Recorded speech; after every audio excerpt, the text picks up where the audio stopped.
The Dark Scrolls. Hey everyone, welcome back. Tonight we're talking about something that's going to make you furious.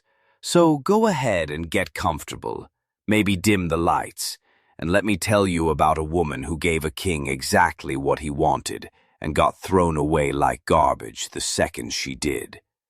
This is about Bessie Blount, and by the end of this, you're going to want to scream. Before we start, if you're into these stories about women history tried to bury, go ahead and like this video. Subscribe if you want more, and drop a comment telling me where you're watching from and what time it is there. I love knowing who's here in the dark with me. All right, let's get into it.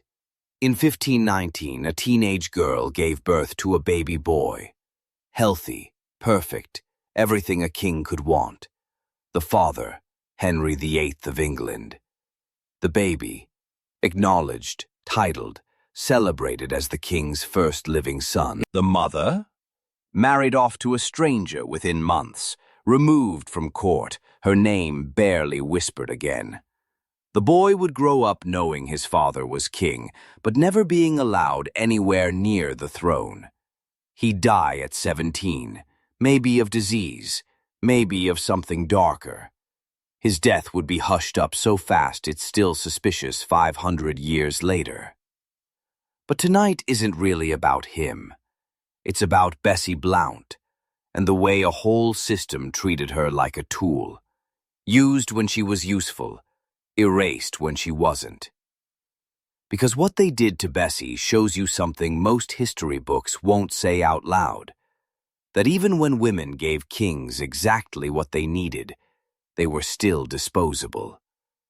That your womb could be your greatest asset and your fastest ticket to oblivion. And Tudor England, for all its velvet gowns and golden goblets, was a nightmare wearing a crown. So, let's talk about Bessie, because she deserves better than being a footnote in Henry VIII's horror show of a love life. Imagine being born around 1498 in rural England, Shropshire probably. Green hills, sheep, damp air, not much else. You're a girl, strike one. You're from minor gentry, respectable but not rich, not royal. Just enough status to matter if you're pretty and useful, not enough to be safe. Strike two. And your entire future boils down to 3 options. Option 1, marry some minor nobleman your father picks, probably twice your age, who needs an heir and doesn't care what you think. Option 2, convent life. Prayers, cold stone floors, silence, knees calloused from kneeling. Die a virgin no one remembers. Option 3, go to court as a lady-in-waiting, dress up, dance at banquets, smile, laugh at jokes that aren't funny, and hope some man with money and a title decides you're worth marrying before your youth fades and your value drops. That's it. No, follow your dreams. No, find yourself. Just 3 doors, all controlled by men. Bessie Blount got option 3. Or more accurately, her family shoved her toward it. Because here's the part nobody says out loud. Being minor gentry in Tudor England meant you were always 1 bad year away from disaster. 1 bad harvest, 1 lawsuit, 1 royal frown, and you're done. So when your daughter is pretty, charming, and can dance, you don't think about protecting her. You think about using her. You teach her to curtsy, to walk in gowns that weigh more than she does, to speak when spoken to, and be silent the rest of the time. You send her to court like you're sending a pretty lamb into a velvet-wrapped slaughterhouse. And you pray. Bessie arrived at court around 1512 or 1513, probably 14 or 15, still a child by any sane standard. She became a maid of honor to Queen Catherine of Aragon, Henry's first wife, the Spanish princess who'd already married Henry's older brother, watched him die and then been recycled to the spare because no one wanted to send her massive dowry back. Bessie's job was simple on paper. Attend the Queen, look pretty, be charming, never create problems. Embroider, dance at banquets, hold candles, pour wine, laugh softly, lower your eyes at the right time, and above all, stay virginal. Maids of honor were supposed to be walking symbols of purity, little floating ornaments of moral virtue. But that's the surface. Underneath all the velvet and gold, court was a hunting ground, and the hunters were powerful men. The prey? Young, pretty, powerless girls. Bessie Blount was exactly the type they hunted. She was young, translation, fertile. She was beautiful, at least according to every source that bothers to mention her. We don't have a portrait. Of course we don't. She wasn't important enough for that. But every account talks about her grace, her looks, the way men noticed her. She could dance, the kind of dancing that made people stop talking and watch. She could sing. She had charm, wit, intelligence, and the survival instinct to hide it all beneath a soft smile. And she had something else. The king's attention. Now pause, because you have to understand who Henry was at this point. You're probably picturing the older Henry. Obese, furious, leg ulcers, tiny eyes over a mountain of fabric. That monster comes later. This Henry is in his 20s. Tall, around 6 feet 2 inches, broad-shouldered, athletic. He hunts, he jousts, he dances for hours. He plays music, writes poems, speaks Latin and French, debates theology with real scholars. He's rich, powerful, charming, and dangerously charismatic. He's also already married to Catherine of Aragon.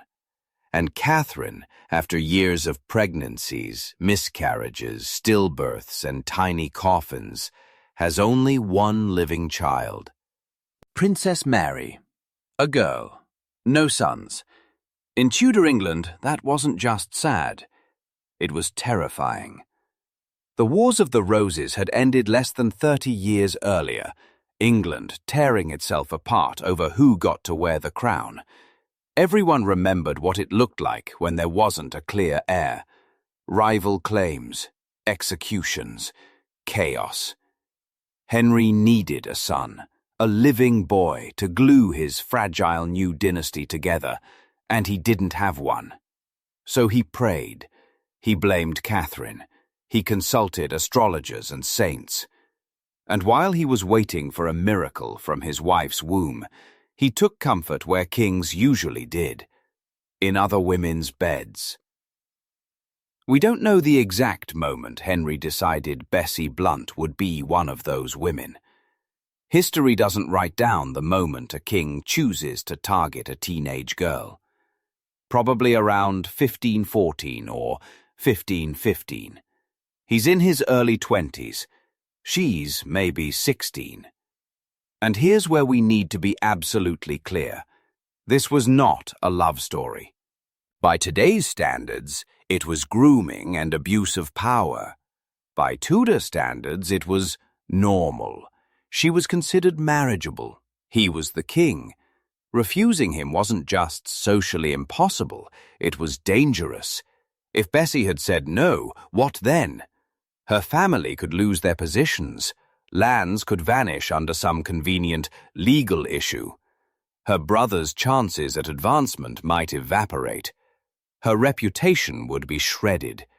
She'd be the girl who said no to the king. No one wants to marry the girl who humiliated the king. And this is Henry VIII, People who frustrated him had a way of losing their heads, literally. So what do you do as a 16-year-old girl whose entire life depends on powerful men being pleased with you when the most powerful man in the country decides he's chosen you? You smile. You act flattered. You cooperate. You hope to survive. Because here's the other twist. Once you become the king's mistress, your reputation is ruined in a different way. You've slept with the king. Congratulations. Now most noblemen don't want you. You're used. Second-hand. The king's leftovers. The same experience that makes a man more desirable makes a woman less. And yet, families pushed their daughters toward the royal bed anyway. Because if she played it right, if she pleased the king, if she stayed discreet, he might reward them all. Lands, titles, positions. One girl's body could raise a whole family. So Bessie becomes Henry's mistress. Quietly, carefully. She's good at the role. She doesn't make scenes. She doesn't insult the queen. She laughs at his jokes, dances with him at court entertainments, probably reads his terrible poems with a straight face. She attends Queen Catherine by day and belongs to the king by night. Imagine that. You spend your daytime hours dressing the queen, helping her pray for a son, watching her grief over lost babies, and at night you're sleeping with her husband, the man who blames her for not giving him an heir. That's not romance. That's psychological warfare on a girl who never had a choice. For a few years it works. Bessie plays the game. She stays in favor. She stays alive. And then, sometime in late 1518 or early 1519, she misses her period. In Tudor England, that's not a cute surprise. That's a countdown. You wait. You hope you're wrong. You notice the signs: nausea, exhaustion, changes in your body. And slowly the truth settles like a stone in your stomach. You're pregnant with the king's child. You are now a walking scandal. Your body, your future, your life are officially not your own. Pregnancy meant risk for any woman back then.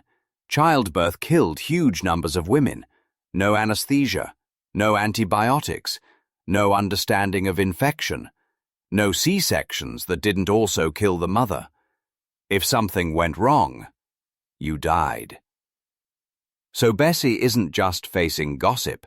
She's facing the most dangerous moment of her life. And because she's carrying the king's baby, everything has to happen in secret.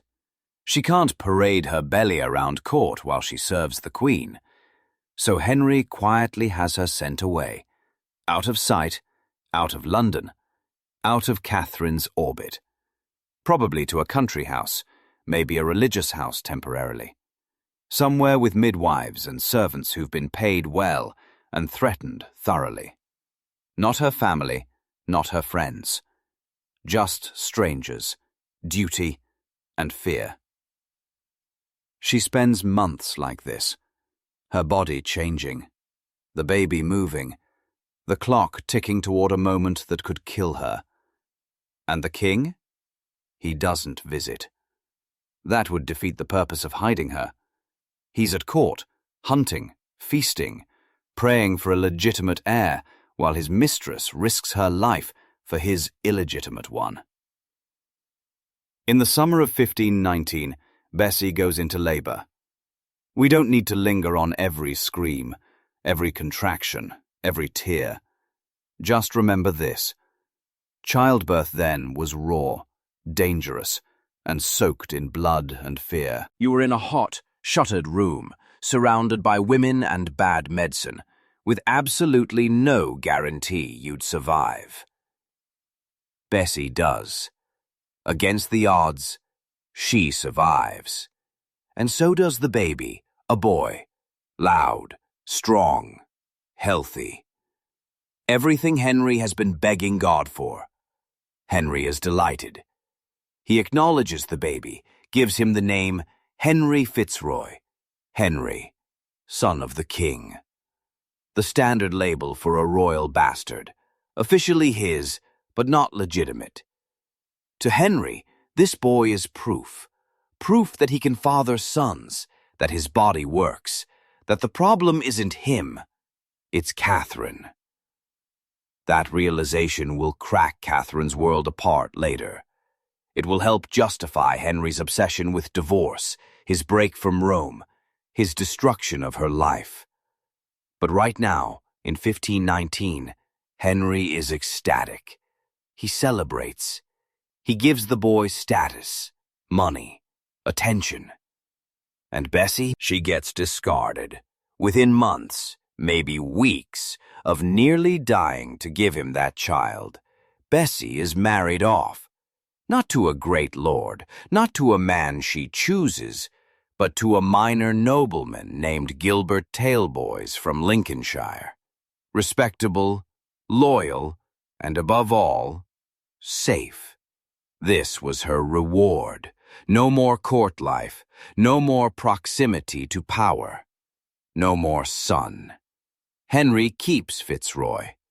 The boy is raised in wealthy households, groomed as someone important, maybe even a future heir. Bessie goes north to the damp flatlands of Lincolnshire to start a life with a stranger. She has no say in any of this. You've just been torn open in childbirth. You're still bleeding. Your body aches. And someone simply tells you, your baby belongs to the king, and you're getting married to this man you've never met. Smile and be grateful. And she does what women were expected to do. She endures. In Tudor terms, she's being taken care of. A pension, a husband, a house. Not a punishment, a kindness. Let that sink in. Nearly dying to give the king a son and being banished from court is considered kindness.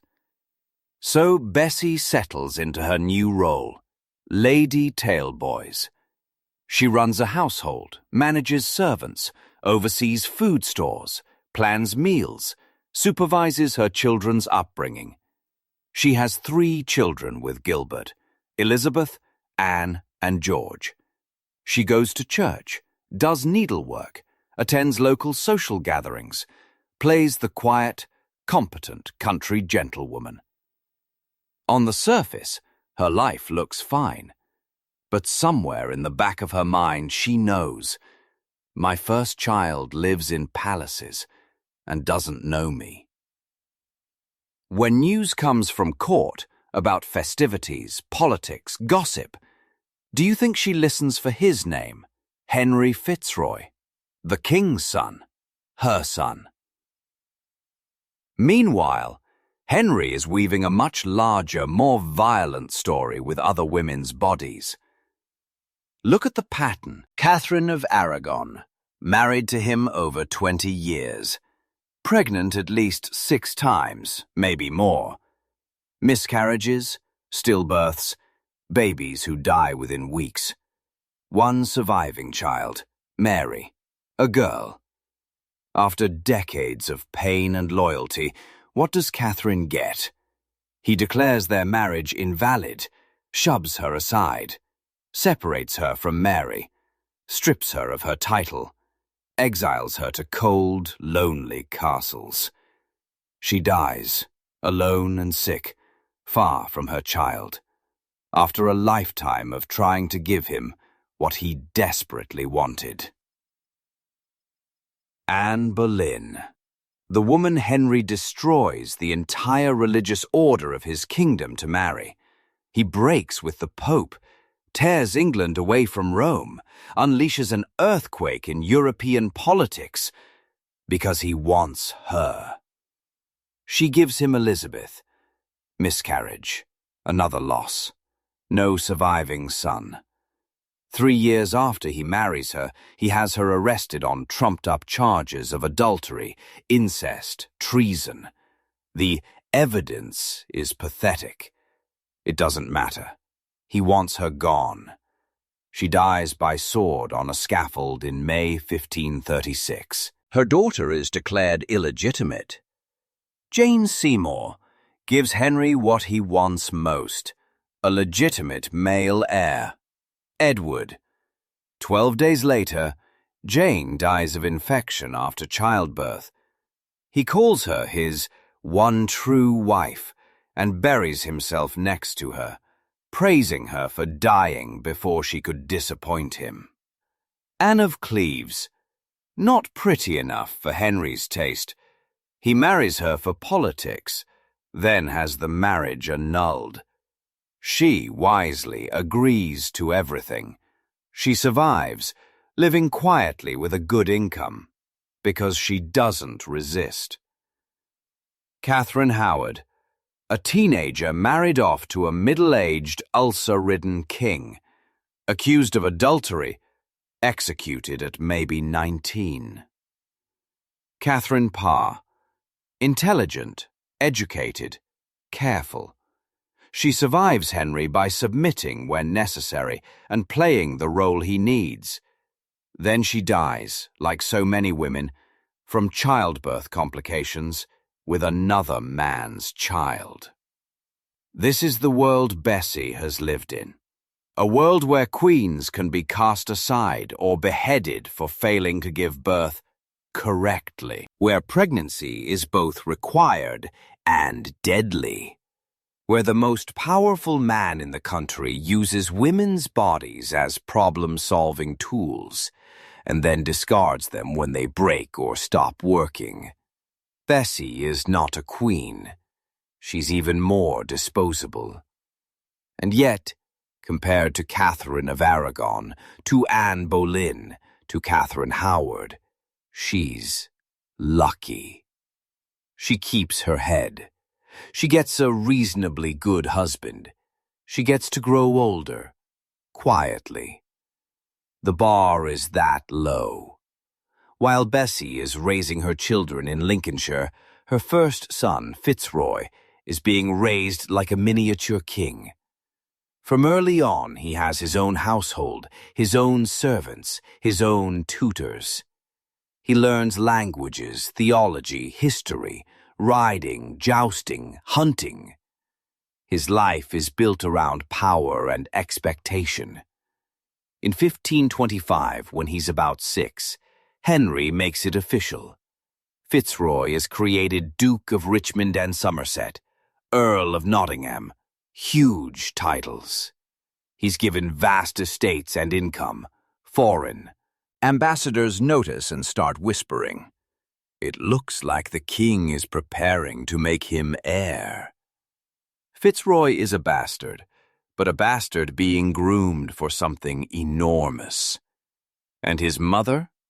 Nowhere. No letters survive between them, no record of visits, no mention of her face at his big ceremonies. She is sliced out of his story like an unwanted scene on the editing room floor. He's the king's son. That's his whole identity. Did he ever ask about his mother? Did someone lie to him?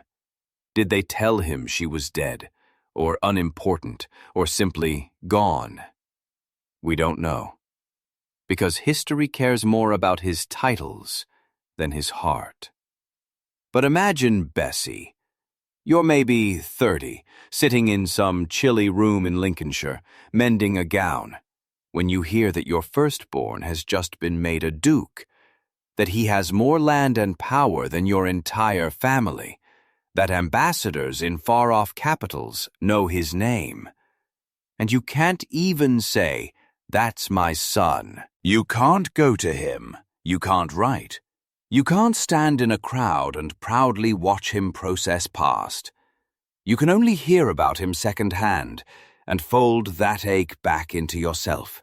In the late 1520s and early 1530s, Henry's desperation for a legitimate male heir intensifies. Catherine is aging. It's clear she won't give him a son. Henry becomes obsessed with Anne Boleyn. He pushes for an annulment, is denied, and blows up his relationship with Rome over it. Fitzroy's position, in theory, could become crucial. If Henry has no legitimate sons, he might try to legitimize Fitzroy. It would be controversial and messy, but possible. Instead, everything teeters. Henry's marriage to Catherine is annulled. Mary is declared illegitimate. Anne gives birth to Elizabeth, another girl. No son. Fitzroy is still right there, living proof that Henry can make boys. Powerful families start eyeing him as a potential political tool. Henry marries Fitzroy to Mary Howard, daughter of the Duke of Norfolk, in 1533, when Fitzroy is about 14. A political match. They're too young. The marriage is never consummated, but again it's a sign. This boy matters. And Bessie? Still erased. There's no sign she plays any part in these decisions. Then comes 1536, a year soaked in blood. In January, Catherine of Aragon dies. In May, Anne Boleyn is executed. Henry marries Jane Seymour. The entire royal household is being rearranged, loyalties tested, positions reshuffled. And in July, Henry Fitzroy dies. 17 years old. The official cause, consumption. Tuberculosis. Common, deadly, entirely plausible. But the timing is convenient. The bastard son, who might confuse the succession, dies just as Henry resets his marital situation and prepares for a fresh start with Jane Seymour. Fitzroy is suddenly not needed. We don't know if he was murdered. We know rumors began almost immediately. We know his death solved problems. What we do know for certain is how his death was handled. He is buried quickly, quietly, at night, far from London. No grand royal funeral, no public spectacle. His body is wrapped in lead and hustled to Thetford Priory. The king doesn't attend. The message is clear. He was useful. Now he's gone. Let's not dwell. And Bessie? We don't see her in any record of his burial. We don't hear about her mourning. No letter, no note, no witness saying, his mother wept. It's entirely possible she found out weeks later, as gossip. Someone passing through court might have mentioned it, almost casually. Oh yes, the king's bastard son died. Imagine hearing your child is dead like that. You never got to raise him, hug him, see him grow. And now he's gone, at 17, and they don't even let you stand by his grave. Gilbert Taleboys, Bessie's first husband, had already died by 1530, leaving her a widow with children and a pension. Some time after, she marries again, this time to Edward Clinton, a future Earl and Lord High Admiral. It's a step up in rank, a sign someone important still wants her securely placed and quiet. Whether Henry had anything directly to do with arranging that second marriage, we don't know, but it's very Henry. Use, reward just enough, then file away out of sight. Bessie lives comfortably. Safe house, decent wealth, noble husband. She has status. She likely moves in circles where people remember she once knew the king. Some might whisper. Some might smirk. Most probably pretend not to know. But inside, I don't think she ever stops being haunted. You don't forget the child they took. You don't forget the body that you risked and nearly lost. You don't forget the way your life was turned into a solution for a king's crisis and then dismissed. Bessie dies around 1540, in her early 40s. We don't know where she's buried. No monument, no statue, no carved effigy of her holding Fitzroy as a baby. Just silence. The woman who gave Henry VIII his first living son simply fades from the record. So why tell her story at all, 5 centuries later? Because Bessie is a crack in the official narrative. We're used to Henry's story being about the big names, Catherine, Anne, Jane, the wives, and the religious drama. But between those headlines are women like Bessie, used quietly, discarded quietly, erased quietly. Bessie's life shows us how the system actually worked. It shows us that to Tudor men, women's bodies were tools, for alliances, for heirs, for pleasure. It shows us that even when a woman succeeded at the most dangerous job she had, surviving childbirth and producing a son, she still didn't win. The best she could hope for was to be comfortably forgotten. And if that sounds distant, like something safely trapped in the past, look around. Women are still punished for their sexuality, still blamed for pregnancies both wanted and unwanted, still judged for having children wrong or not having them at all, still told their worth is tied to their bodies and how useful those bodies are to other people. Single mothers still get judged harder than absent fathers. Women who say no to powerful men still get punished. Women whose stories threaten the image of respectable men still get silenced. The costumes have changed, the logic hasn't. We don't know what Bessie would have said if she'd had a chance to tell her own story. We don't have letters in her handwriting, no testimony, no diary full of anger and grief and dark humor. We have gaps, silences, male voices describing her from outside, but we do know this. She lived in a world that measured her value by her womb, her looks, and her obedience, and she still survived longer than many women with crowns on their heads. She endured Henry's attention. She endured the terror of childbirth. She endured losing her firstborn son to the king. She endured losing him again to an early, suspicious death.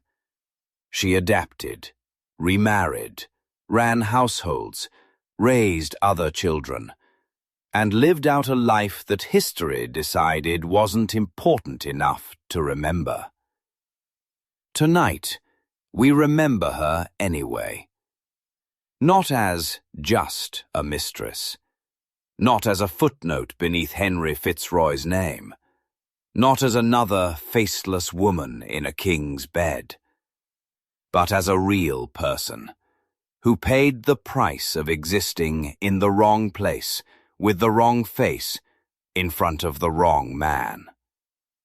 So when you finally turn out the lights tonight and lie down in your own bed, a bed that, hopefully, belongs to you and no one else's permission, spare a thought for Bessie, for all the choices she never got to make, for the son she never got to raise, for the quiet, exhausted woman who died without a voice in her own story. Remember that history isn't just about what happened, it's about who gets to tell it.